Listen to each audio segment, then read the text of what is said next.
Exercise 1. Good morning.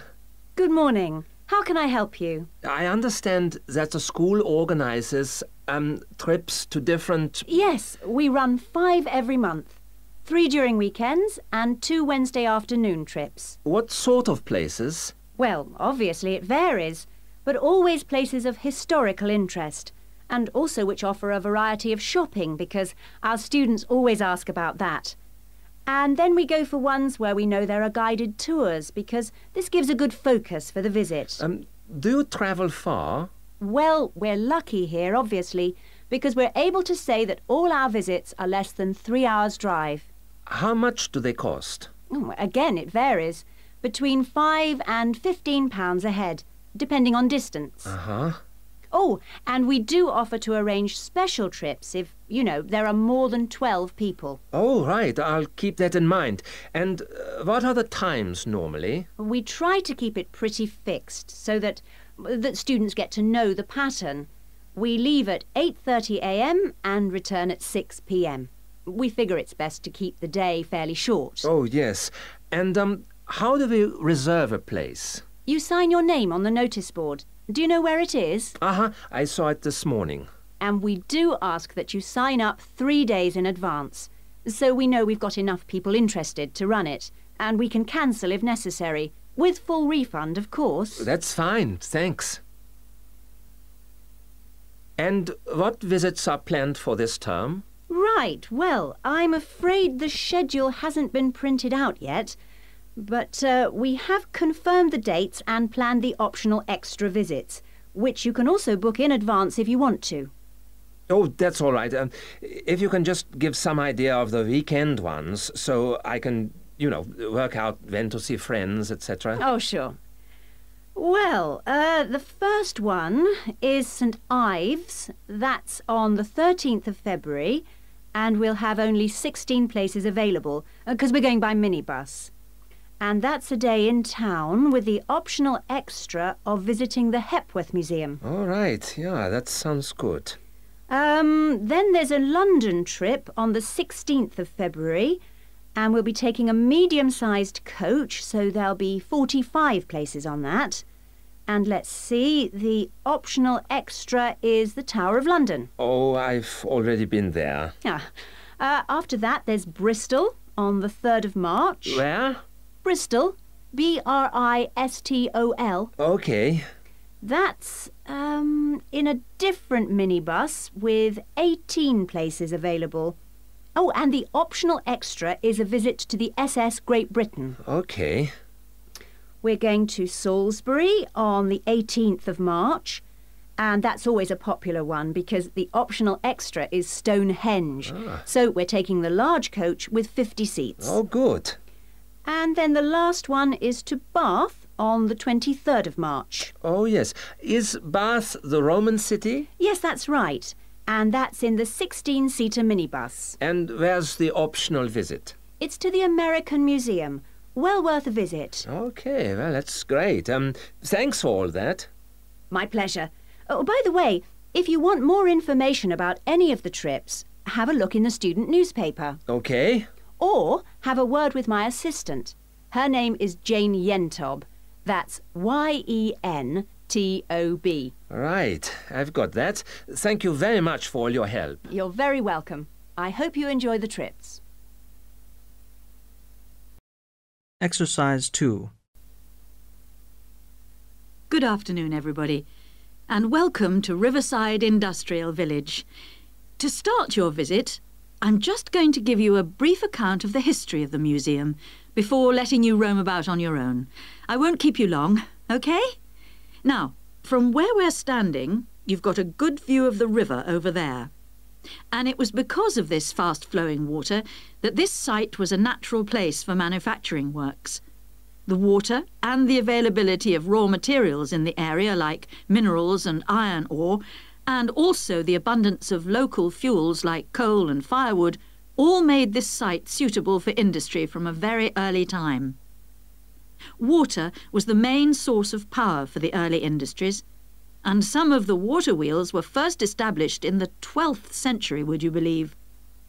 At that time, local craftsmen first built an iron forge just behind the village here on the bend in the river. By the 17th and 18th centuries, the region's rivers supported more than 160 water mills, and many of these continued to operate well into the 19th century. But then the steam engine was invented, and then the railways came, and the centres of industry were able to move away from the rivers and the countryside and into the towns. So industrial villages like this one became very rare. So, that's the history for you. If you'd like any more information, you can ask me some questions, or you can read further in our excellent guidebook. Now, I'm going to give you a plan of the site, and I'd just like to point out where everything is, and then you can take a look at everything for yourself. I've already pointed out the river, which is on the left, and of course, running along the bottom is Woodside Road. Got it? OK. Now, we're standing at the entrance. See it at the bottom? And immediately to our right is the ticket office. You won't need that, because you've got your group booking. But just past it are the toilets. Always good to know where they are. In front of us is the car park, as you can see, and to the left, by the entry gate, is the gift shop. That's where you can get copies of the guide, like this one here. Now, beyond the car park, all the buildings are arranged in a half circle with a yard in the middle. The big stone building at the top is the main workshop. That's where the furnace is, and where all the metal was smelted and the tools were cast, as you'll be able to see. Now, in the top right-hand corner, that building with bigger windows is the showroom, where samples of all the tools that were made through the ages are on display. In the top left corner is the grinding shop, where the tools were sharpened and finished. And on one side of that, you can see the engine room, and on the other is the cafe, which isn't an antique, you'll be pleased to know, though they do serve very nice old-fashioned teas. The row of buildings you can see on the left are the cottages.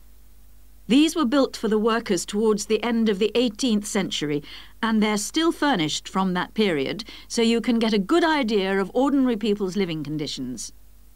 Across the yard from them, you can see the stables, where the horses were kept for transporting the products. And the separate building in front of them is the works office, and that still has some of the old accounts on display.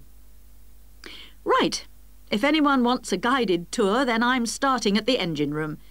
If you'd like to come along this way, please, ladies and gentlemen.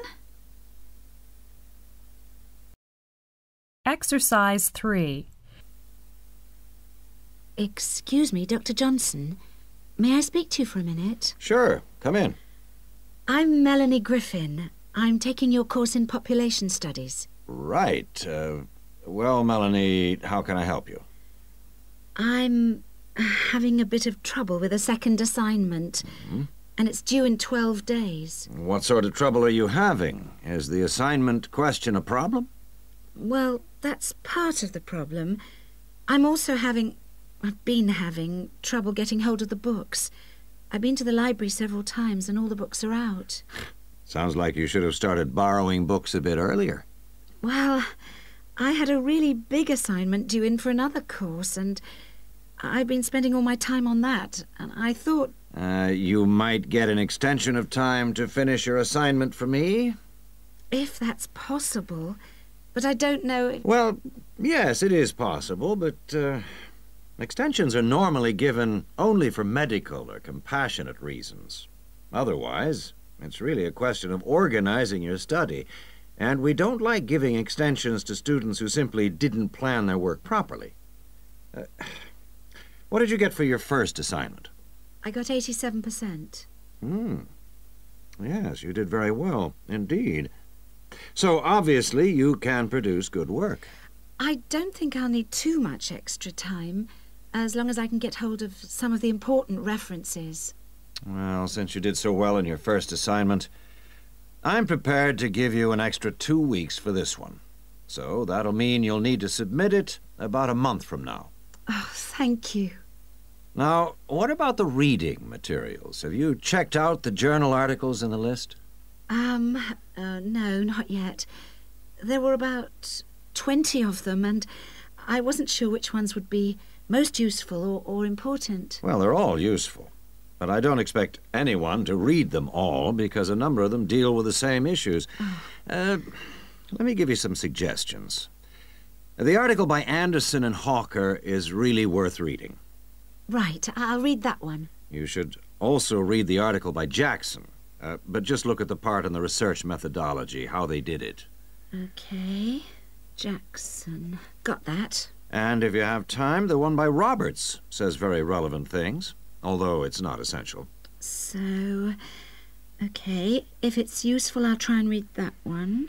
Now, the one by Morris, I wouldn't bother with that at this stage if I were you. Okay, I won't bother with Morris.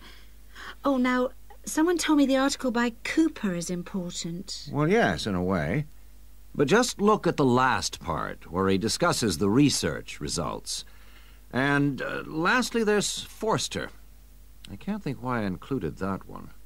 It's not bad, and could be of some help, but not that much. Now, let's deal with the assignment question. What's the problem there? It's the graph on page 2. What seems to be the problem? It's just the bar graph showing reasons why people change where they live. Well, I've got a photocopy, but the reasons at the bottom are missing. Ah, okay. Look at the first bar on the graph. Now, that indicates the number of people who move because they want more space. Oh, I see. Bar 1. Okay. Now, what about the next bar? Bar 2 is to do with the people living nearby, disturbing them. So they chose to move away to somewhere quieter. Now, let's look at bar number 3. Another reason people change their place of living is because they want to be closer to the city. Okay. Proximity to the city is an issue. Now, bar number 4 refers to problems when the owner of the property won't help fix things that go wrong. In other words, the owner is not helpful, and so the tenants move out. Okay. Now, what about bar 5? Bar 5 is about those people who move because they need a bus or train to get them into the city or to go to work. Okay. And bar 6? Bar number 6 is interesting. That reason was given quite a lot. People moving because they wanted to be in a more attractive neighborhood. Oh, yes. Thank you very much. Exercise 4. Good day, ladies and gentlemen. I have been asked today to talk to you about the urban landscape. There are 2 major areas that I will focus on in my talk: how vegetation can have a significant effect on urban climate, and how we can better plan our cities using trees to provide a more comfortable environment for us to live in. Trees can have a significant impact on our cities. They can make a city as a whole a bit less windy, or a bit more windy if that's what you want. They can make it a bit cooler if it's a hot summer day in an Australian city, or they can make it a bit more humid if it's a dry inland city. On the local scale, that is in particular areas within the city, trees can make the local area more shady, cooler, more humid and much less windy. In fact, trees, and planting of various kinds, can be used to make city streets actually less dangerous in particular areas. How do trees do all that, you ask? Well, the main difference between a tree and a building is a tree has got an internal mechanism to keep the temperature regulated. It evaporates water through its leaves, and that means that the temperature of the leaves is never very far from our own body temperature. The temperature of a building surface on a hot sunny day can easily be 20 degrees more than our temperature. Trees, on the other hand, remain cooler than buildings because they sweat. This means that they can humidify the air and cool it, a property which can be exploited to improve the local climate.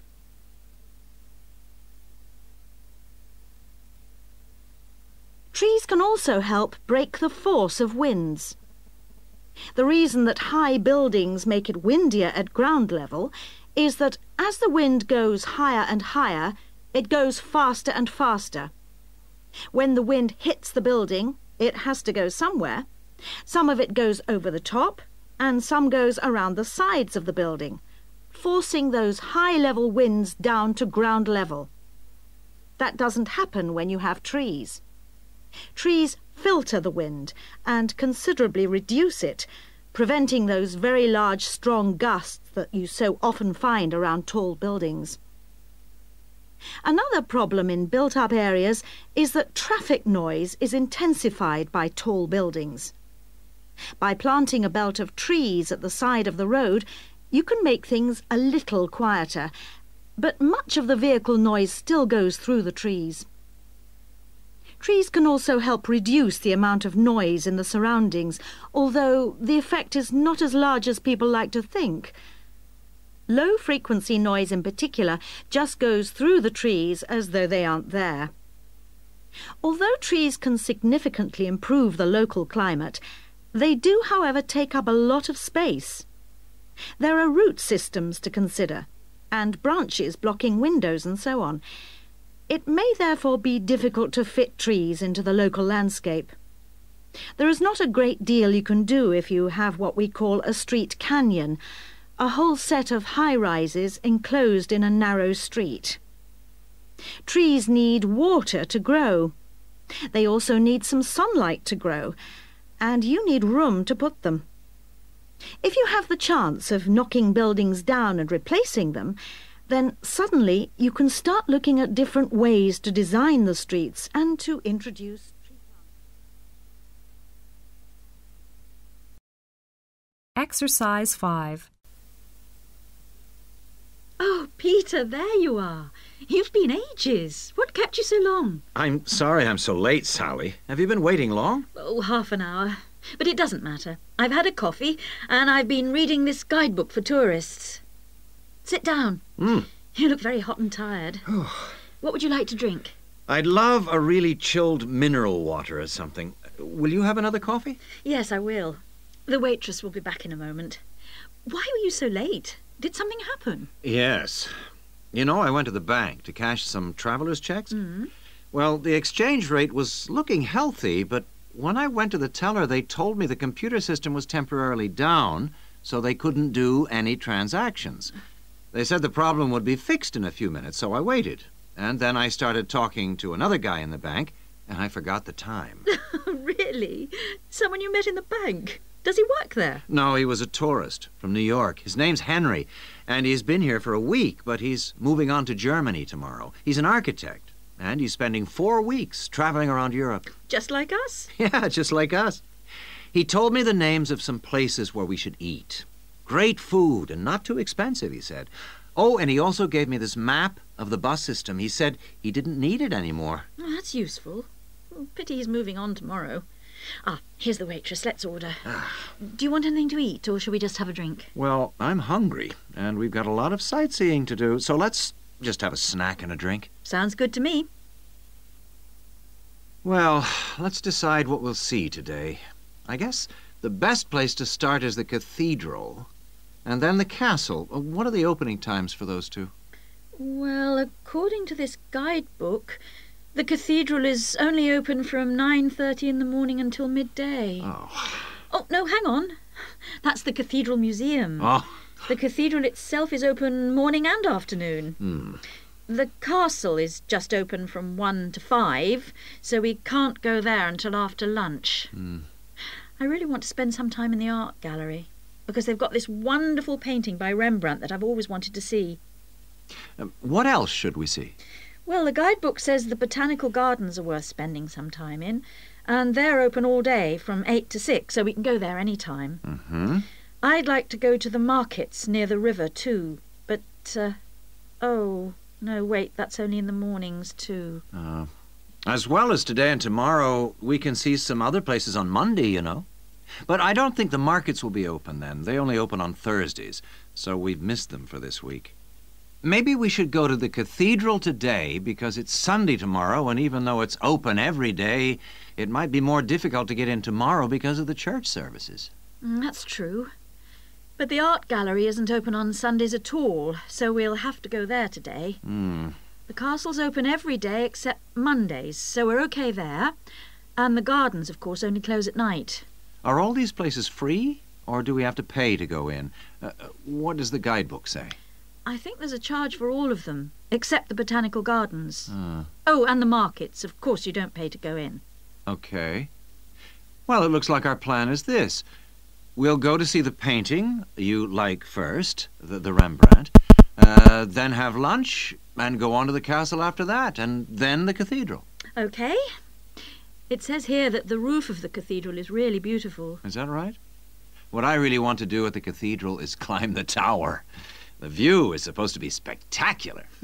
Okay, well, that'll be more than enough for today. Then tomorrow, let's go to the botanical gardens and have a picnic. I want to sit by the river and watch the swans. This city's famous for them. Exercise 6. So the counseling services we offer deal with any problems arising from your studies or in your life outside the university. Let's take academic counseling. If you're confused about subjects or how to combine them in your degree, then we can advise you and discuss the career you are aiming for so that you can see it all in context. We can also chase up your tutor if you're not getting proper feedback on how you are getting on in your subject. Besides help with academic problems, you may also need personal counseling. If you think you're already under stress, well, just wait till classes begin next week. You'll have to start adjusting to teaching and learning methods that may be unfamiliar to you, as well as the mounting pressure as the deadline for that first assignment creeps up on you. And, of course, you have to cope with all this without your usual social network. You know, the social contacts, family and friends you could normally rely on for help. All of this causes anxiety. Studying overseas can trigger a personal crisis. You may have left a lot of what you might call unfinished business back in your own country. Or you may have interrupted personal relationships or even sometimes have broken them off to come overseas. And so the student often feels lonely, unhappy, unmotivated, and unable to concentrate on studying. Or there may be other things bothering you. Our resident chaplain can offer you spiritual guidance if that's what you want, or we can put you in touch with community groups that can provide you with social contacts and friendship. What about exam stress? It affects nearly everyone to some extent, but especially overseas students like yourselves. There may be a huge amount of family pressure on you to succeed. And if you fail a subject or drop out of a course because it's too difficult, then your self-esteem can suffer. But it's not the end of the world if you don't pass an exam. I had to resit first-year anthropology, so I can certainly offer you a sympathetic ear. Anyway, exam failure can lead to worrying changes in the way you normally behave. You may also be off your food, or you may have dietary problems because the local food is not to your liking and upsets you, and this can affect your health and studies. Glenda Roberts is our dietitian in the health service, and we can put you on to her. And we all have money problems, don't we? But remember, full-time students can get a low-interest loan of up to $600 to buy books and for similar study-related expenses. That's right.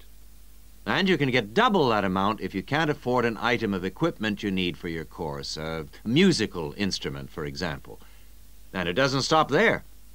When you move into a flat, starting up expenses, including furniture for it, can be covered by a loan through the welfare service. See Jill Freeman for details. Can we help you? Well, last academic year, in spite of staff cuts, we counseled 240 international students for a total of 2,600 hours counseling. And finally, we won all but just one of the 12 appeals that we launched on behalf of students. Not too bad for an understaffed service, don't you think? That's all from me. Thank you. Exercise 7. Oh, there you are. Good. Sorry I'm a bit late. There was a long queue. So, have you worked out how to deal with this assignment then? Not yet. We've only been here a couple of minutes ourselves. Can you just remind me what the task is exactly? Well, there are three parts to it. First, we've got to write an essay about ways of collecting data. Then... What's the title of the essay exactly? I've got it here. Assess the two main methods of collecting data in social science research. And how much do we need to write?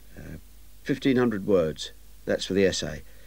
Then for the second part of the assignment, we have to choose one method of data collection and carry out a small-scale study, making appropriate use of the method chosen to gather data from at least 5 subjects. And then we have to write a report on the study? That's right, of 3,000 to 4,000 words. Did you get as far as discussing which form of data collection we should go for? Questionnaire or interview, isn't it? Yeah, I think we should use a questionnaire. It'll be so much less time-consuming than organising interviews, I reckon. Once we've agreed on the wording of it, we only have to send it out and wait for the responses. Yes, I think it probably would be quicker. But what did that article he gave us last week say about the quality of data from questionnaires? I'm pretty sure it recommended questionnaires as a source of highly reliable data. As long as you design the questionnaire properly in the first place, the data will be fine. No, I'm sure it talked about drawbacks as well, didn't it? Something about the response rate and the problems you get if it's too low? Yeah, but we only need data from 5 subjects anyway. Oh, I suppose so. Another drawback I remember it mentioned was that questionnaire data tends not to reveal anything unexpected because it is limited to the questions fixed in advance by the researcher. Come on, Rosa, this is only a practice. It's not meant to be real research, is it? Well, not sure about that. Maybe I'd better go through the article again, just to be sure. Can you remember what it was called? Sample Surveys in Social Science Research, I think. By Mehta. M-E-H-T-A? Yeah. And he also recommended a more recent book called Survey Research by Bell, I think. It's in that series published by London University. And if we try to use interviews instead, I saw a book in the departmental library that'll be helpful. It's called Interviews That Work by Wilson, published in Oxford in 1988. Right. Oh, I've got a tutorial now. Can we meet up again later this week? What about Friday morning? Suits me. 11 o'clock? Fine. Before Friday, I think we should all look through the reading list. Exercise 8. So far in these lectures, we've been looking at crimes like robbery and murder, both from a historical viewpoint and also in contemporary society. And we've seen that the preoccupation in Western society with crime and with lawlessness is part of a long and continuous tradition, rather than something which is new and unique to modern society. But over the past 70 years or so, there has been a massive increase in one type of crime, which is what's known as corporate crime. Corporate crime is crime which, as the name suggests, is connected with companies, with business organizations. It includes illegal acts of either individuals or a group within the company. But what is important is that these acts are normally in accordance with the goals of the company. They're for the good of the company rather than the individual. It's been defined as, quote, crime which is committed for the corporate organization, the company, not against it, unquote. So crimes like theft by employees, things like embezzlement or fraud against one's actual employer are excluded according to this definition. The employees may be involved, but they're acting in the first place for the company. They may not even realize they're committing a crime. Or they may realize, but they feel it's excusable because it's policy. Or because otherwise they may lose their jobs. So here really we're talking about the links between power and crime. Now this is one area that much less is generally known about than conventional or traditional crime. It has been relatively ignored by the mass media. For example, it tends to be underreported in comparison with conventional crime in news broadcasts and in crime serials and films and so on. They very rarely deal with corporate crime. And it also tends to be ignored in academic circles. There's been far more research on conventional crime and far more data is available. There are several reasons for this lack of interest in corporate crime compared with other types of crime. It's often very complex, whereas with conventional crime, it's usually possible to follow what's going on without specialist knowledge. As well as this, whereas conventional crime usually has a lot of human interest, corporate crime often has much less. The third reason, and possibly the most significant one, is that very often the victims are unaware. They think their misfortune is an accident, or that it's the fault of no one in particular. They're unaware that they've been victims of a crime. So when we look at the effects of corporate crime, we may find it's very difficult to assess the costs. But these costs can be very considerable in both their economic and social aspects.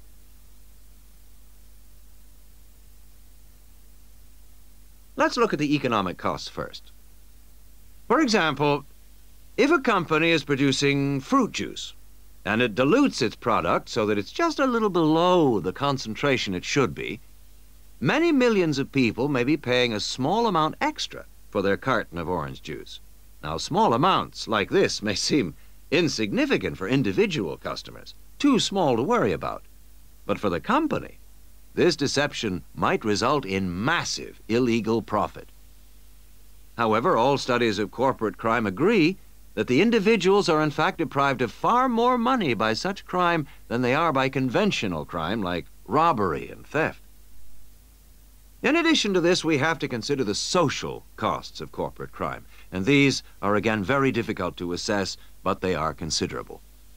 They're important because they can undermine the faith of the public in the business world, and also, more importantly, because the main group of people they affect are in fact not the richer sections of society, but the poorer.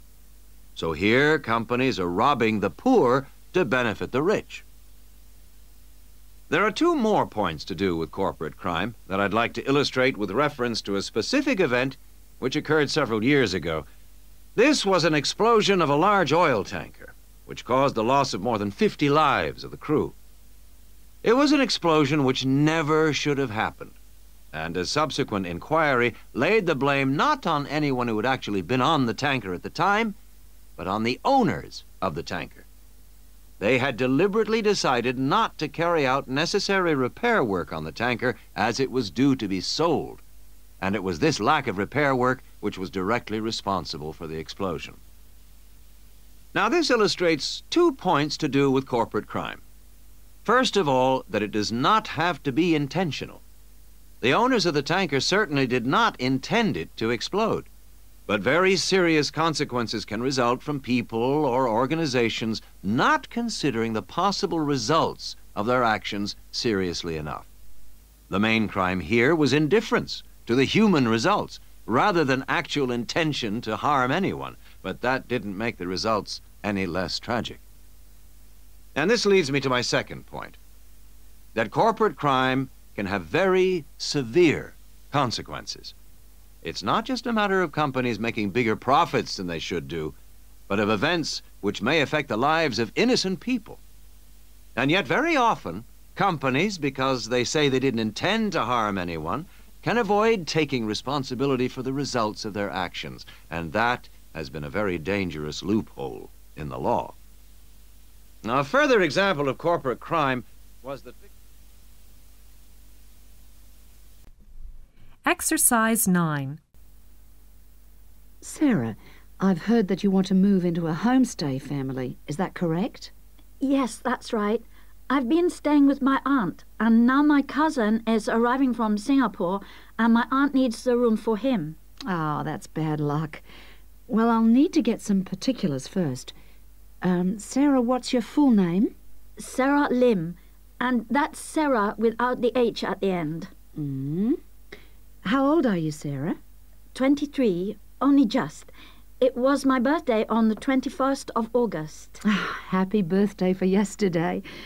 How long have you been in Australia? A year in Adelaide and 6 months in Sydney. I prefer Sydney. I've got more friends here. What's your address at your aunt's house? Flat 1, 539 Forest Road, Canterbury. And the postcode is 2036. Okay. What are you studying now? I was studying General English in Adelaide, and now I'm doing academic English because I'm trying to get into medicine next year. That sounds good, but it'll take you a long time. When would you like to move out from your aunt's? My cousin arrives on Friday morning, so I'd better be out on Thursday. What, the 7th of September? Yes, that's right. That doesn't leave us much time. Right, okay. I need to know what kind of accommodation you'd like so I can get you something suitable. Can I share a room with someone else? I've been alone in my room at my aunt's, and I've always shared with my sister, and I like that. Yes, fine. That'll save you money, too. Would you like to live with a family, or do you think that a single person would be better for you? I have lots of very nice single people on my books. Do you have any women living alone, retired women? Yes, I have quite a few whose children have grown up and left home. In fact, I have some really lovely retired ladies living by themselves who just love the company of students. Most of them live in flats, but that's not a problem for you, is it? Not at all. I'm used to that. My aunt lives in a flat too, remember? I'm not used to a big house with a garden, swimming pool, pets and all that. Okay, fine. I know quite a bit about what you want now. I should let you know that your rent will be $160 per week. You'll have to pay me $320 as a deposit before you move in. The deposit is as insurance in case you break something. You'll need to pay monthly to me by cash or cheque, I don't mind. You don't need to pay for gas, electricity or water, but you will need to pay your proportion of the phone bill. Most families do that on an honour system, but you'll have to wait and see. Have you got any more questions for me? When will you know where I can go? I'll work on it now. So come and see me tomorrow, and I should have some news for you then. Thanks a lot. Goodbye. See you tomorrow. After lunch will be better for me. Okay. See you then. Bye. Exercise 10.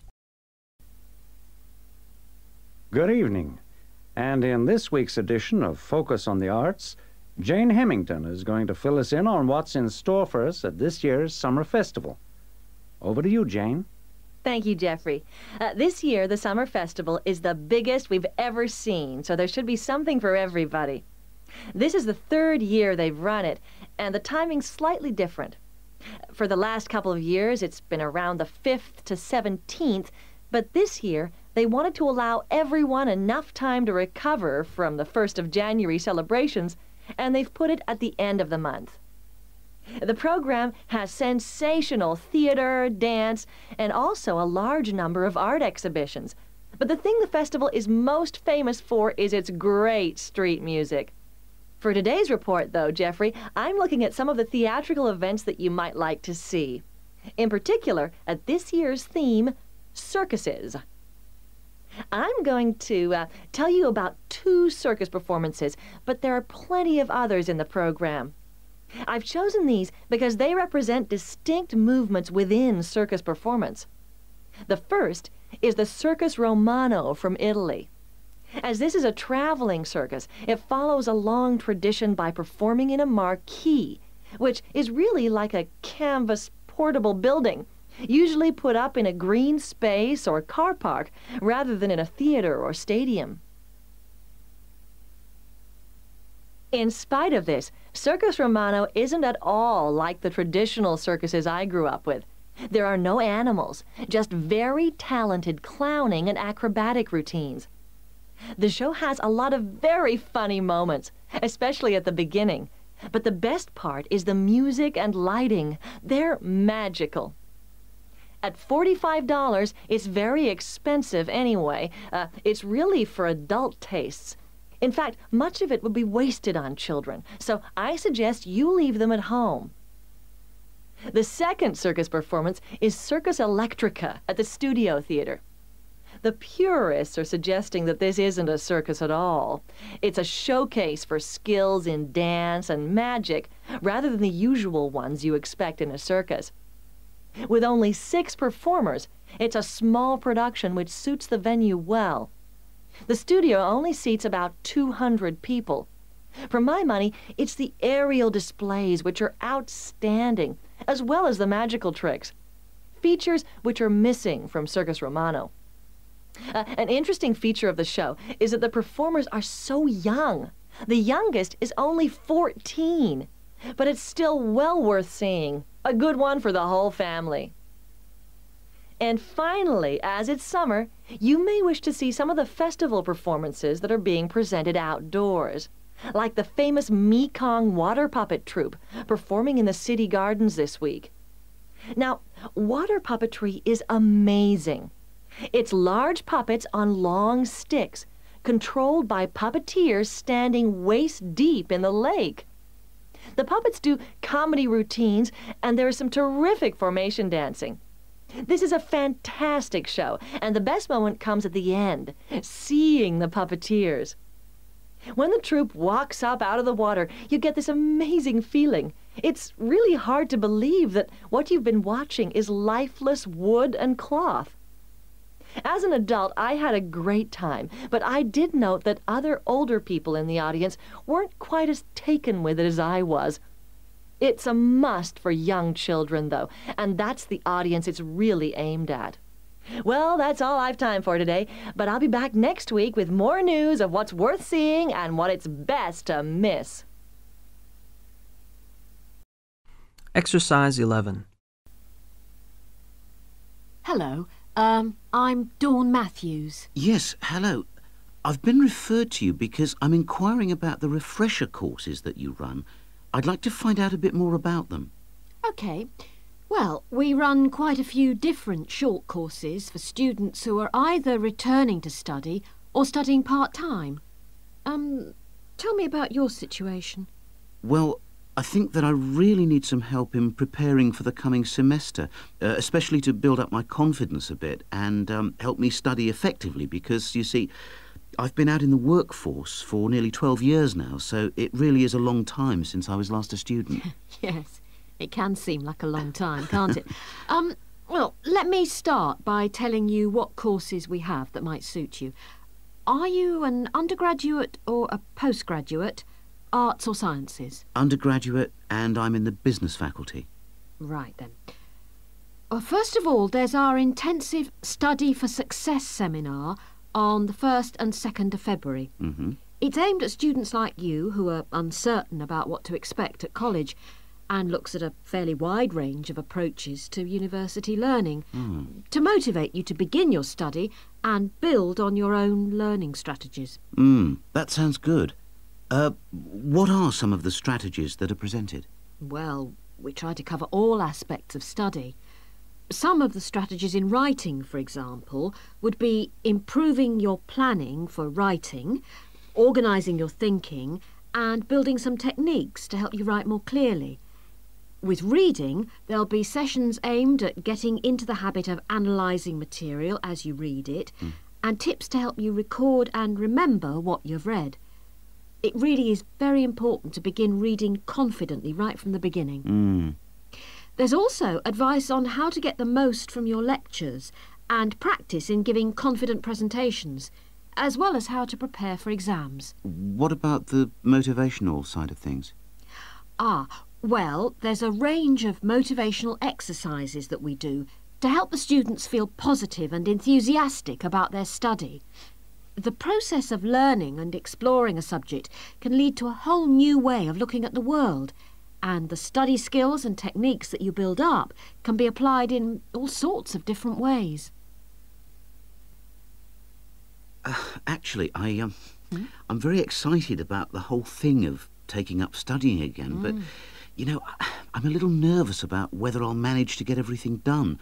I suppose it's the same for all mature students. Of course it is. Two of the key components of the course are time management and overcoming procrastination. People discover that once they learn to plan their days, all the work can be accomplished and there'll still be time for leisure.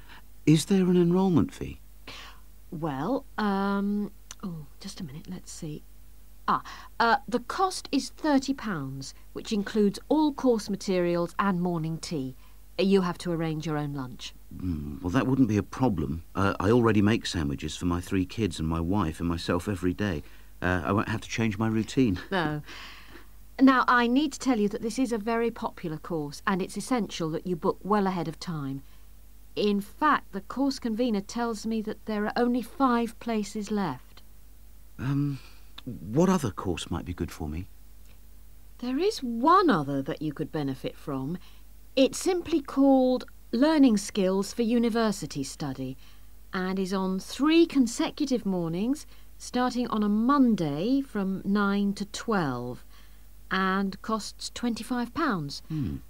This is aimed at upgrading the study skills most school leavers have and help them cope with the increased demands of university study. It focuses mainly on making students more responsible for their own success. What sort of things are covered in this course? Well, basically, it's more advanced thinking, note-taking, reading and writing strategies, but also some input about stress management. I think I'd be better off starting from the basics and looking at all the strategies, don't you? Yes. From what you've told me, I think that's more in line with your situation. All right, then. Can I book a place on the Study for Success seminar course now? Yes. Let me just get out a registration form and take down your details. Exercise 12. We're very grateful that the committee has agreed that a representative for the Students' Union can present students' suggestions about the design for the proposed new union building.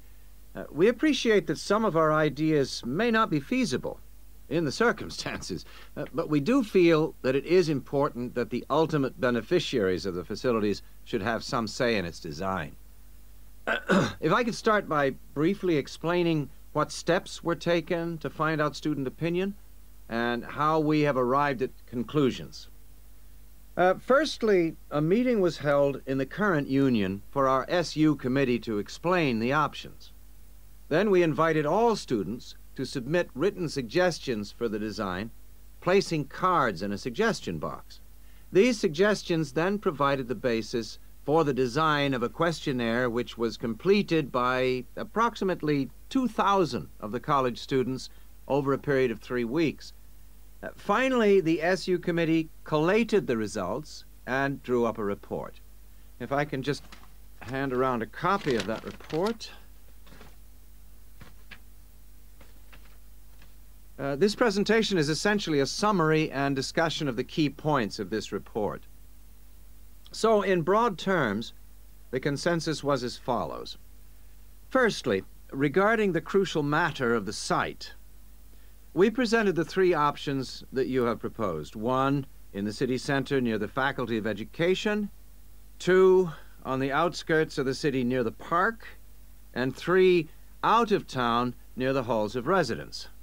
We asked students to cite reasons for and against these sites, and there was remarkable agreement on all 3. Site 1 was unpopular because of traffic. and parking problems. Site 2 had a number of supporters, mainly because it was close to most lecture rooms. And Site 3, out of town near the halls of residence, was clearly the most popular because of access from living quarters. It was clear that the union was mainly to be used after lectures. It was also felt that the larger site would allow more room for a choice of facilities.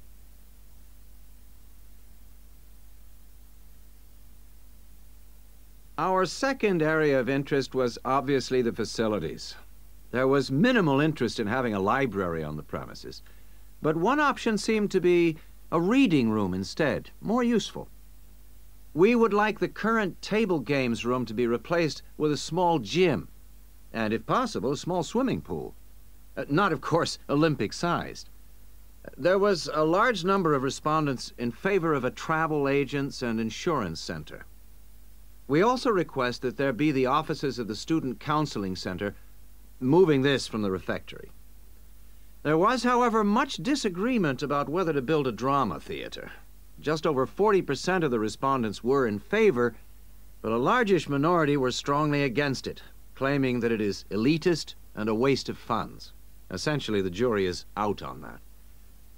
Finally, given the number of unfortunate incidents in the current union over the past few months, a strong point was repeatedly made about security. The recommendations would be at least video surveillance and security personnel who would check student union cards on request. We doubt if it would be feasible to have a check at reception of all people coming in. Well, this is the summary of the views of the student population. As I say, fuller details are given in our report, but I'm happy to take any questions if you have them. Exercise 13. Hi, Tony. Thanks ever so much for coming. You know we've been asked to organise something for John's farewell. Yeah, sure. It's about time we started working out details. Exactly. We don't want to leave it so late that it's double the work. Right. Do you want me to take notes? Oh, that'd be great, thanks. Right. First thing is, when is the best time to hold it? Well, he leaves on the 24th of December. So what about the 22nd? Yeah, I think that's about right. We want it quite near the time, don't we? Sure. And what about a venue? In college? A hotel? I think a hotel will probably work out rather expensive. And I've been looking at the college dining room. That seems pretty reasonable. Fine. Yeah, why not? And then we ought to be thinking about invitations. Who mustn't we forget to invite? Well, obviously John and his wife. Oh, right. And the director. Uh-huh. The office staff. Yep. And all the teachers and all the students. Anyone else? Faculty heads? No, better draw the line. I don't think it's necessary. Yeah, you're right. I don't mind writing the invitations. When shall we get them out for? Enough time, but not too early. What about the 15th of December? Well, there are exams on the 16th. Better avoid them. 10th? Yeah, that should do it. So, what does that leave? Oh, yes, a present. Would you mind doing that? No, not at all. We usually go round with an envelope during coffee break, don't we? Yeah, coffee break's always the best time, because people have got their money handy. Yeah, exactly. Do we suggest an amount, or does it seem a bit unfair? No, I think people welcome it. We suggested $6 last time. Is that okay? Yeah, plenty, I would have thought, which should leave us with about $90. Have you any ideas for presents? Well, I've been having a little think. I thought, well, you know, he loves music. Yeah, and books. So I thought I'd check on prices for, well, perhaps CD players? Yeah, that's a good idea. And also I thought maybe, you know, a set of dictionaries. I heard him say he needed a good one. The other thing he was saying last week was that his computer printer had broken. No. I'd be really frightened about getting the wrong type. Okay, yeah. The other thing is something for the home. Jill suggested a coffee maker. Oh, yeah. I'll certainly find out what they cost. OK. Have you got all that down? Yes. Now, we need to think a little more about the money. I know we've got a set amount from the social fund. Right. What does that cover? It's meant to cover the cost of the room. Yeah. And a certain amount for food. And also drinks? Oh, yeah, certainly. But will it be enough? What we've done in the past is to ask guests to bring some snacks. Right. We don't ask them to bring more drinks because we figure that's, well, that should come from the social fund. OK. Anything else for the guests to bring? Well, some music, because there'll be a tape deck there in the room, and we can have some dancing later on. Anything else? Well, it's just a thought, but a couple of years ago we had a really good party where we set up, some simple games. Yeah, great. Wasn't it based on photos from the students and teachers? That's right. So we should ask the guests to bring photos. OK, I'll put it on the invitations. Now, the last thing is, who shall we ask to do the speech? Don't you think it might be nice to have one of the students? Well, then the student leader? Yeah, much better than the director giving speeches again. OK, then I'll ask her. Lovely. So, is that all? Looks like it. Great. Oh, thanks ever so much. Exercise 14. Thank you for calling the free Travelite travel agency information line. You will not be charged for this call. In order to deal with all calls effectively, we offer you a number of options. Please listen carefully and press your required number at the appropriate time or dial a new number.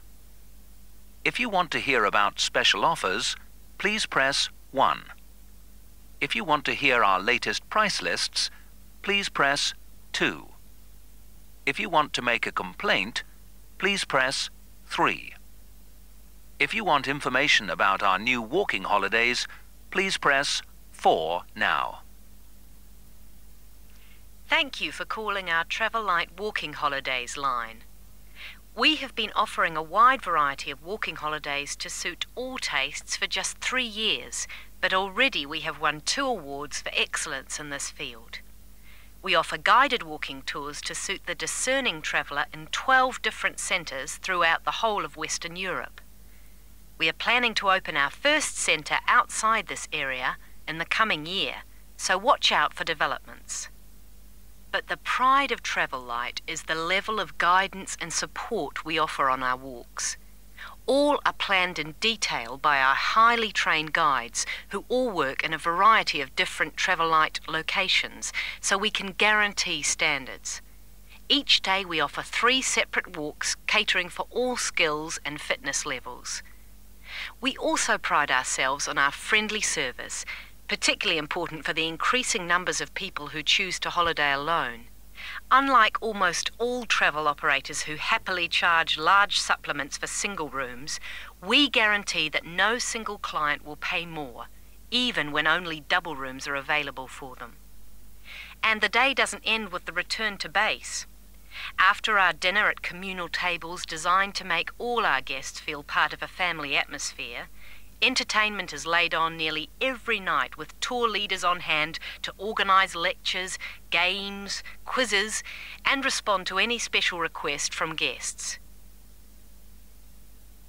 The following is a summary of costs and special inclusive offers on holidays for the coming summer.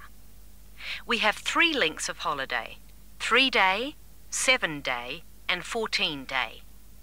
The 3-day holiday costs $180 for all accommodation, food and walking, and for the first time this year we are including in that price the cost of picking you up from the nearest station. The 7-day holiday costs $350 per person and, as well as including the offers of the 3-day holiday, also includes a magnificent book giving the local history. On top of that, we are able to include free maps, for you to better enjoy the walking and even plan in advance if you wish. For the 14-day holiday, our special price is $690 per person, and that includes all the offers for the 3- and 7-day holidays, plus membership of a local walking club, so you can better enjoy the full flavour of the local life. For further information, please contact your local travel agent. Thank you for calling the Travel Light Travel Agency information. Exercise 15. Hi, Sue. Hi, Mike. So what happened to you last week? Oh, I was sick with the flu. What's this I hear about a big assignment we've got to do? Oh, well, basically, we've got to find 2 science experiments to do with a group of 8-year-old children at the local primary school. And we've got to complete it by the end of the week. That sounds like hard work. Where are we supposed to get the ideas for these experiments from? Well, I managed to get hold of 2 books from the library. Oh, well done. How about if we take a look at the experiments in this book first and see if anything looks suitable? I can make notes as we go about equipment and the purpose of the experiments. OK. Let's see. The first experiment is called Make Your Own Hovercraft, which sounds very ambitious. Mind you, you only need 20 balloons and a table. You don't need any special engines or anything like that. What do you do with it all? You blow up the balloons and you balance the table on them. Upside down, of course. And the kids get to ride around on it. You know, the other kids sort of push them around the room. The main purpose is to show how hovercrafts work and how things hover around on just a cushion of air. OK, that doesn't sound too bad. OK, ready for number 2? Mm-hmm. Now, this one is called Unusual Measures of Lengths, and you basically use lots of paper clips. The kids go around the class measuring things, you know, how long the desk is and that sort of thing, and then they all compare their answers. And basically, because not all paper clips are the same length, they should come up with some strange answers. It's supposed to demonstrate the importance of having fixed units of measurement. Yeah, that's not bad. OK, now for number 3, you need rock salt or copper sulfate. Oh, I'm not sure about that. Well, just put down the rock salt then. Apart from that, you only need a jar of water. And basically you dissolve lots of salt into the water and watch the crystals form. So it basically teaches the kids about growing crystals. Yeah, I suppose it would be nice to grow something. Let's move on and have a look at number 4. OK, this one is called Spinning Colour Wheel. It looks like you get some cardboard and draw a circle on it, divide it into 6 equal segments and colour each one in using different colours. Then you thread a piece of string through the middle. So we'd need some string as well. Yes, sorry. And you spin the wheel around, and if you can get it spinning fast enough, hopefully the colours all merge and show up as white. Oh, I didn't know that. What's the principle behind it? Well, it's pretty elementary physics, really. It teaches them about how white light, or ordinary light, is made up. Well, that doesn't sound too bad. Now, there's only one more left in this book, isn't there? What does that one say? Well, it's another one where they'd get to make something. Sounds very interesting. You need quite a lot of equipment, actually. A hand drill, an old record, a pin or needle, some paper, and a bolt. Go on. What do they have to do? Well, they basically make a record player. The main idea is to teach them about recording sound. But hopefully they'd also see that you need motion and an amplifier to make the sound heard. OK, well, it does sound interesting. Shall we go through all of those again and decide if any of them are going to be suitable? Right. Number 1. I thought this one sounded nice. There'd be lots of activity, and it doesn't need too much in the way of equipment. Yes, that's true, but don't you think it's a bit risky to get a group of 8-year-olds pushing each other around a classroom like that? Well, someone could get hurt. No, I don't like the sound of that one at all. Maybe you're right. What about number 2, with the paper clips? It sounds tame enough. Yes, a bit too tame, if you ask me. I think it needs to be something a bit more active and interesting than that, don't you? Yes, I suppose you're right. We won't get a very good mark if the children don't actually enjoy the experiments. And I suppose we could turn them off science for good. Well, what about the next one, number 3? Now, I quite like the idea of this one. Yes, so do I. But I seem to remember when we did it at high school, we had to wait up to a fortnight before we saw any halfway decent results. Oh, yes. Well, that won't be any good then. We'll only see the kids for 1 or 2 hours at the most. Yes, and we have to do the experiments and write up our results within a week. So that one won't do at all. OK. Well, what did you think of number 4?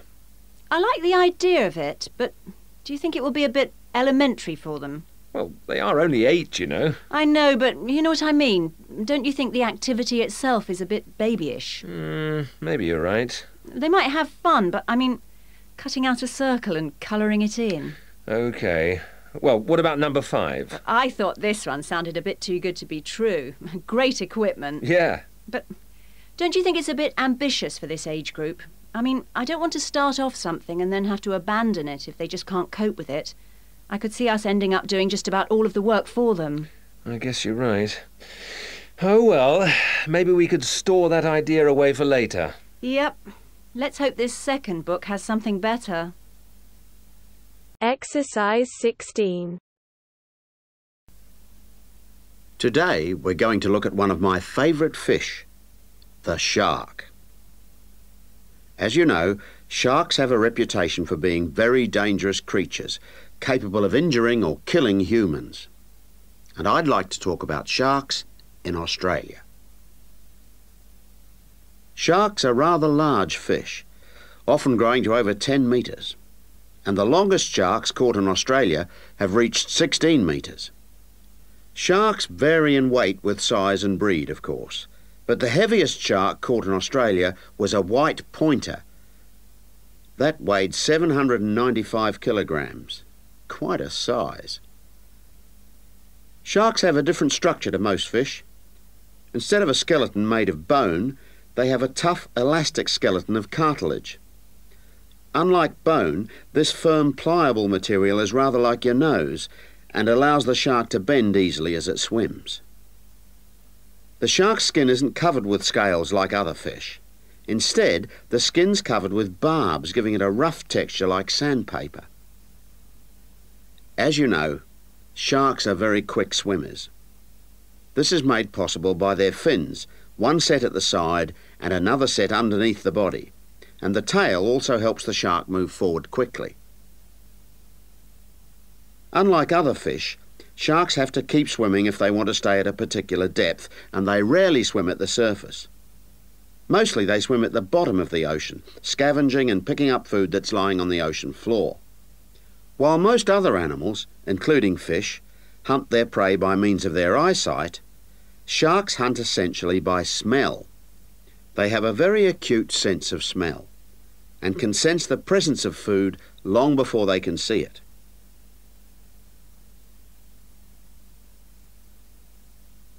In Australia, where people spend a lot of time at the beach, the government has realised that it must prevent sharks from swimming near its beaches. As a result, they've introduced a beach netting program. Beach netting, or meshing, involves setting large nets parallel to the shore. This means that the nets on New South Wales beaches are set on one day and then lifted and taken out to sea on the next day.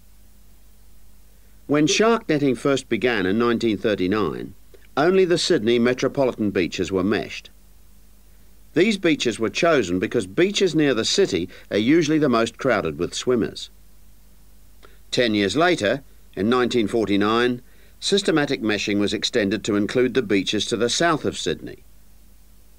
As a result of the general success of the program in Sydney, shark meshing was introduced to the state of Queensland around 1970. The New Zealand authorities also looked at it, but considered meshing uneconomical, as did Tahiti in the Pacific. At around the same time, South Africa introduced meshing to some of its most popular swimming beaches. When meshing began, approximately 1,500 sharks were caught in the first year. However, this declined in the years that followed, and since that time the average annual catch has been only about 150 a year. The majority of sharks are caught during the warmest months, from November to February, when sharks are most active, and when both the air and the ocean are at their maximum temperature. Despite quite large catches, some people believe that shark meshing is not the best way to catch sharks. It's not that they think sharks are afraid of nets or because they eat holes in them, because neither of these is true. But meshing does appear to be less effective than some other methods, especially when there are big seas with high rolling waves and strong currents, and anything that lets the sand move. The sand that's holding the nets down. When this moves, the nets will also become less effective.